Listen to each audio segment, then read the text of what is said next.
Anda masih bersama kami di Breaking News Kompas TV, Saudara. Kami masih menyiarkan jalannya persidangan untuk terdakwa Putri Chandrawati dan juga Verdi Sambo dengan kehadiran 10 saksi yang dihadirkan oleh Jaksa Penuntut Umum pada hari ini.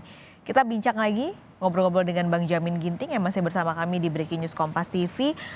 Bang Jamin, kalau melihat saksi yang diperiksa ini yang dihadirkan duluan ajudan-ajudannya, Bang Jamin ada 4 orang. Ini strateginya agak berbeda dengan ketika pekan lalu Susi yang dihadirkan pertama. Ini apakah strategi dari majelis hakim atau apa, Bang Jamin? Ya, jadi kalau kita lihat di sini, saya melihat dari sistem jaksa ya, karena jaksa yang menghadirkan, dia yang mempunyai strategi untuk pertama sekali siapa yang akan dihadirkan.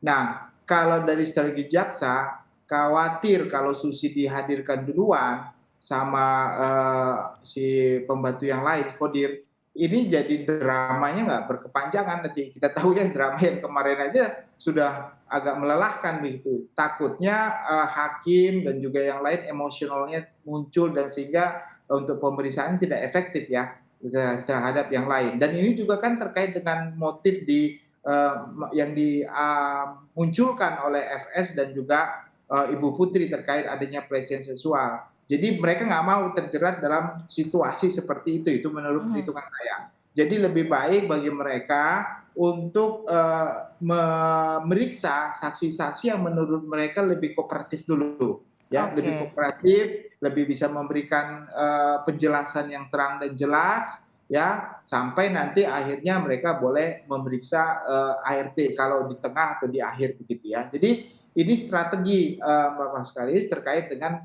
jaksa. Jadi jangan sampai nanti kesan pertama sudah berbahaya gitu, sangat emosional gitu Mhm. ya. Ya, jadi itulah. Dan rentetan kejadian ini sebenarnya walaupun kita ketahui ya, awalnya memang kan kalau ceritanya di Magelang, ya, harusnya kan di Magelang itu kan Susi dulu ya, yang harus diperiksa kan terkait itu. Tapi karena ini khusus buat Pak Sambo dan PC yang kaitan dengan pasal 340-nya terkait pembunuhannya, maka dia ambil dari konsep pembunuhannya dulu, bukan diambil dari motif yang Oke. dihadirkan oleh pengacaranya. Dia nggak mau terbawa arus dari Mhm. pengacaranya nanti lebih banyak, karena lebih siap ya. Tentu kalau pengacaranya masih segar, ya ini masih fresh begitu ya, mereka bisa lebih kenceng nanti untuk mengejar Susinya dibandingkan yang lain. Jadi kelihatannya begitu strateginya, dia akan lebih mengarah kepada ajudan, patwal ya yang mengawal mobil perjalanannya dari Magelang ke Jakarta dan apa-apa yang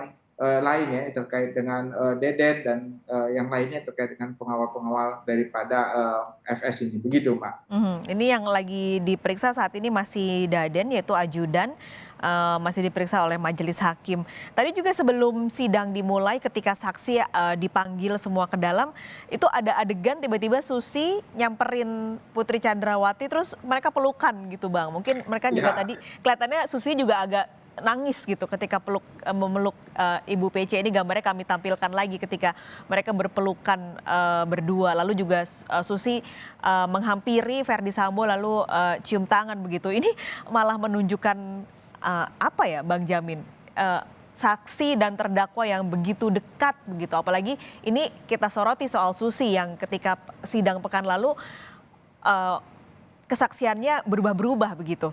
ya. Sebenarnya kalau kita PH itu hal seperti ini harus dihindari. Ya ya ya ya. Nggak boleh, nggak Aha. boleh. Karena saksi itu kan bukan untuk pembelaan terdakwa dihadirkan di sini.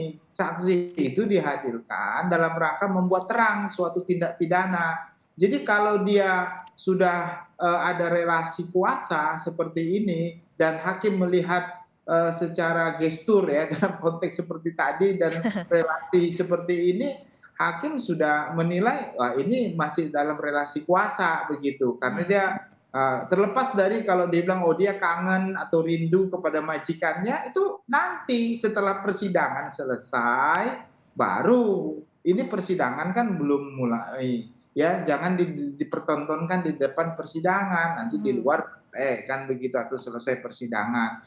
Jadi kalau hal seperti ini dugaan hakim terkait dengan relasi kuasa yang masih melekat dalam diri Susi oleh FS dan PC itu masih ada begitu dan itu satu poin buat hakim nanti pertanyaannya nanti akan ditanyakan. Saya khawatir nanti itu ditanyakan juga sama hakim kalau dia iseng dia bilang kenapa kamu hadir tadi langsung meluk kamu gitu kan. Nah, nanti bisa jadi seperti itu pertanyaannya kan jadi Iya. ini keadaan sebenarnya menurut saya PH harus bijaksana gitu. Kalaupun dia hadir datang, tahan dulu gitu, nggak usah dipeluk, nggak usah diapa nanti setelah sidang begitu. Mhm. Jadi nggak bisa dipertontonkan begitu di depan umum ada relasi kuasa yang masih melekat. Gitu.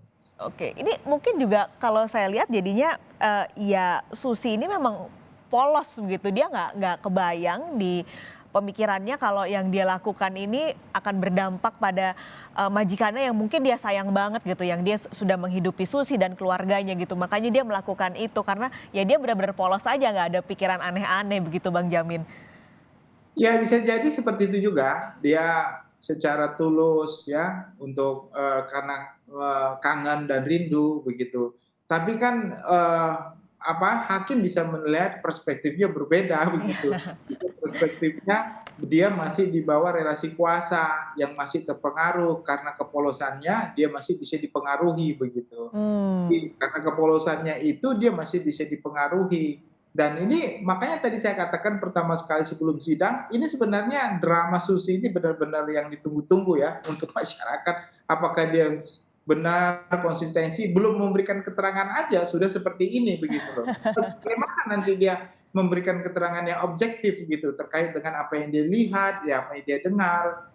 Nah begitu. Pertanyaannya harusnya tadi kalau dia mau bagus, dia salam semua, termasuk saksanya juga harus disalamin begitu. Jadi ada keseimbangan ya, balance ya antara penuntut umum dengan penasihat hukum yang dia Nah, hadapi begitu. iya, Itu normalnya begitulah di dalam persidangan seharusnya sebagai seorang saksi, malah seorang saksi harusnya nggak boleh gitu betul, untuk kontak langsung dengan terdakwa. terdakwa, nggak Mhm. boleh. Mhm.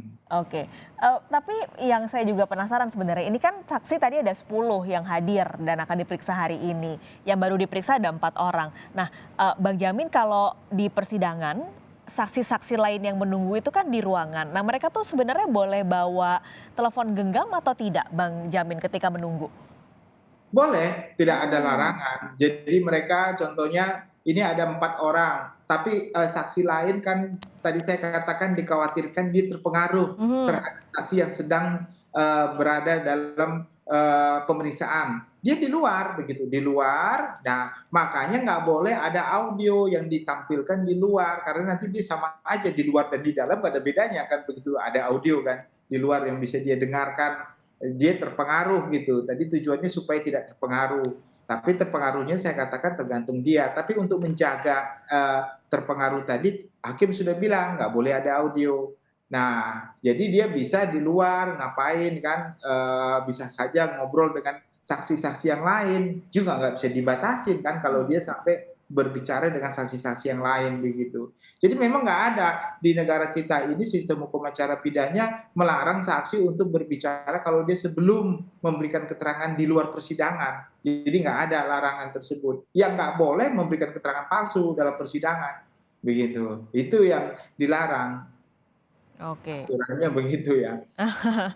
Tentu itu nantinya malah ujung-ujungnya bisa, kena pidana itu ya kalau memberikan keterangan palsu dari saksi yang dihadirkan. Ini sebenarnya juga menarik karena ada beberapa saksi yang diperiksa masih bekerja untuk FS dan juga PC begitu, ada kedekatan, ada ketersinggungan dengan terdakwa. Sebenarnya diperlukan nggak sih Bang sejauh sidang ini belum selesai dan masih akan memeriksa saksi, saksi-saksi yang masih ada ketersinggungan dengan terdakwa ini seperti isolasi terlebih dulu gitu supaya tidak ada pengaruh-pengaruh dari siapapun yang berhubungan dengan terdakwa.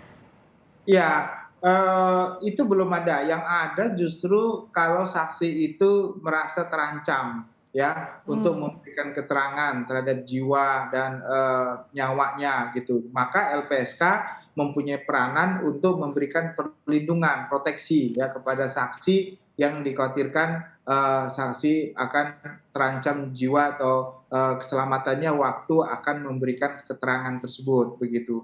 Nah, kelihatannya kalau yang lain Susi dan lain-lain ini kan tidak ada ancaman seperti itu, cuma dia kemungkinan bisa dipengaruhi oleh Mhm. relasi kuasa karena dia masih mendapatkan gaji contohnya begitu.